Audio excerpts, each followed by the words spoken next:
ಓಂ ಶಾಂತಿ. ದಿನಾಂಕ ಆಗಿದೆ 24/5/2025. ಅಮೃತ ವೇಳೆ ಅನ್ಯ ಎಲ್ಲ ಸಂಕಲ್ಪಗಳನ್ನು ನಿಲ್ಲಿಸಿ ಒಬ್ಬ ತಂದೆಯನ್ನು ಪ್ರೀತಿಯಿಂದ ನೆನಪು ಮಾಡಿ ತಂದೆಯೊಂದಿಗೆ ಮಧುರಾತಿ ಮಧುರ ವಾರ್ತಾಲಾಪ ಮಾಡಿ. ಯಾರು ಆತ್ಮಾಭಿಮಾನಿಗಳಾಗಿದ್ದಾರೆಯೋ ಅವರೇ ಪ್ರತಿಯೊಂದು ಮಾತನ್ನು ಅರ್ಥಸಹಿತವಾಗಿ ಹೇಳಬಲ್ಲರು. ತಂದೆಯು ನಿಮಗೆ ಸಂಗಮಯುಗದಲ್ಲಿ ಏನೆಲ್ಲವನ್ನು ತಿಳಿಸುತ್ತಾರೆಯೋ ಎಲ್ಲವೂ ಅರ್ಥಸಹಿತವಾಗಿದೆ.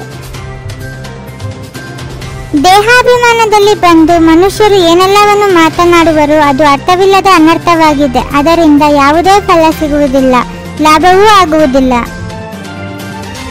ತಂದೆಯು ನಮ್ಮನ್ನು ವಿಶ್ವದ ಮಾಲೀಕರನ್ನಾಗಿ ಮಾಡುತ್ತಾರೆ. ಅವರ ಶ್ರೀಮತದಂತೆ ನಡೆಯಬೇಕಾಗಿದೆ. ಎಲ್ಲದಕ್ಕಿಂತ ಒಳ್ಳೆಯ ಮತವು ಸಿಗುತ್ತದೆ. ಮನ್ಮನಾಭವ ಮತ್ಯಾರೂ ಹೇಳಲು ಸಾಧ್ಯವಿಲ್ಲ. ನೀವು ಮಕ್ಕಳು ಯಾರ ಭಕ್ತಿ ಮಾಡುತ್ತೀರೋ ಅವರೇ ನಿಮಗೆ ತಿಳಿಸುತ್ತಿದ್ದಾರೆ. ಮಧುರಾತಿ ಮಧುರ ಮಕ್ಕಳೇ, ನಾನೀಗ ಬಂದಿದ್ದೇನೆ. ಈಗ ಈ ಭಕ್ತಿ ಕಾಂಡವು ಪೂರ್ಣವಾಯಿತು.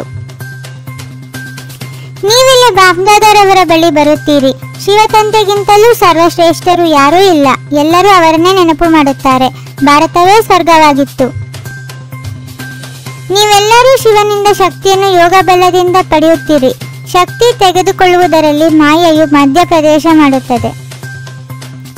ಯುದ್ಧದಲ್ಲಿ ಯಾರಾದರೂ ಪಣ ತೊಡುತ್ತಾರೆಂದರೆ ಸಾಹಸವಂತರಾಗಿ ಹೋರಾಡಬೇಕು. ಅವರು ಪಣ ತೊಟ್ಟ ತಕ್ಷಣ ನೀವು ಸಿಕ್ಕಿ ಹಾಕಿಕೊಳ್ಳುವುದಿಲ್ಲ. ಇದು ಮಾಯೆಯ ಯುದ್ಧವಾಗಿದೆ. ನೀವು ಮಕ್ಕಳಿಗೆ ಜ್ಞಾನವಿದೆ. ನಾವು ರಾಮರಾಜ್ಯದಲ್ಲಿ ಹೋಗಿದ್ದೇವೆ. ಅಲ್ಲಿ ಅಪಾರ ಸುಖವಿರುತ್ತದೆ. ಹೆಸರೇ ಆಗಿದೆ ಸುಖಧಾಮ.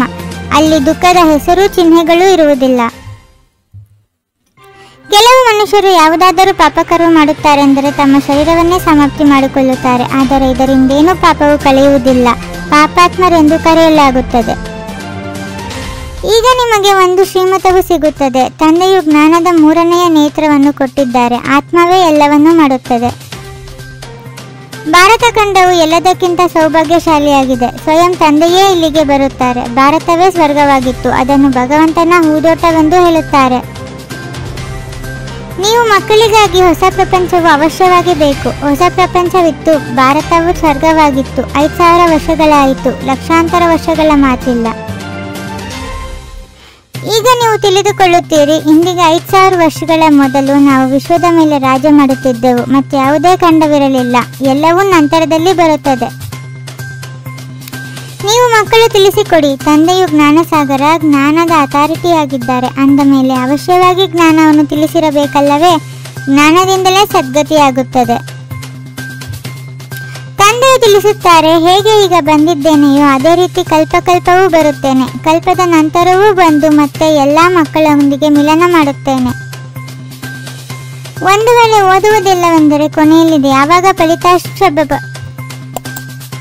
ಯಾವಾಗ ಫಲಿತಾಂಶ ಬರುವುದು ಆಗ ತಲೆಬಾಗಿಸಬೇಕಾಗುವುದು. ಮತ್ತು ನಾವು ಎಷ್ಟೊಂದು ಸಮಯವನ್ನು ವ್ಯರ್ಥ ಮಾಡಿದ್ದೇವೆಂದು ಪಶ್ಚಾತ್ತಾಪ ಪಡುತ್ತೀರಿ. ಆ ತಂದೆಯು ಅಪಾರ ಸುಖದ ಮಾರ್ಗವನ್ನು ತಿಳಿಸಲು ಬಂದಿದ್ದಾರೆಂದು ನಿಮಗೆ ತಿಳಿದಿದೆ. ಇದು ವಿದ್ಯೆಯಾಗಿದೆ. ಇದರಲ್ಲಿ ಯಾರು ಎಷ್ಟು ಪುರುಷಾರ್ಥ ಮಾಡುವರೋ ಅಷ್ಟು ಶ್ರೇಷ್ಠ ಪದವಿಯನ್ನು ಪಡೆಯುವರು. ಪುರುಷಾರ್ಥ ಮಾಡಿ ತಮ್ಮ ಭವಿಷ್ಯದ ಸಂಪಾದನೆಯಲ್ಲಿ ತೊಡಗಬೇಕಾಗಿದೆ. ಡ್ರಾಮಾದಲ್ಲಿದ್ದರೆ ಮಾಡುತ್ತೇವೆಂದು ಹೇಳುತ್ತಾ ಪುರುಷಾರ್ಥಹೀನರಾಗಬಾರದು. ಇಡೀ ದಿನದಲ್ಲಿ ಏನೆಲ್ಲ ಪಾಪಗಳಾಗುತ್ತವೆ ಅಥವಾ ಯಾರಿಗಾದರೂ ದುಃಖ ಕೊಡುತ್ತೀರೆಂದರೆ ಅದನ್ನು ಬರೆದಿಡಬೇಕಾಗಿದೆ. ಸತ್ಯತೆಯಿಂದ ಅದನ್ನು ತಂದೆಗೆ ತಿಳಿಸಬೇಕಾಗಿದೆ.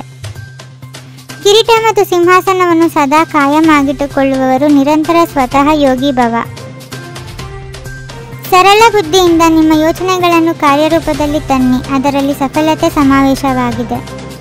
ಓಂ ಶಾಂತಿ. 21 ಜನ್ಮಗಳಿಗೋಸ್ಕರ 21 ಪರಮಾತ್ಮನ ಮಹಾವಾಕ್ಯಗಳನ್ನು ಆಲಿಸಿ ಹಾಗೂ ನಿಮ್ಮದೇ ಆದಂಥ ಈ ಚಾನೆಲ್ಗೆ ಲೈಕ್ ಮಾಡುವುದನ್ನು ಮರೆಯದಿರಿ. ಓಂ ಶಾಂತಿ.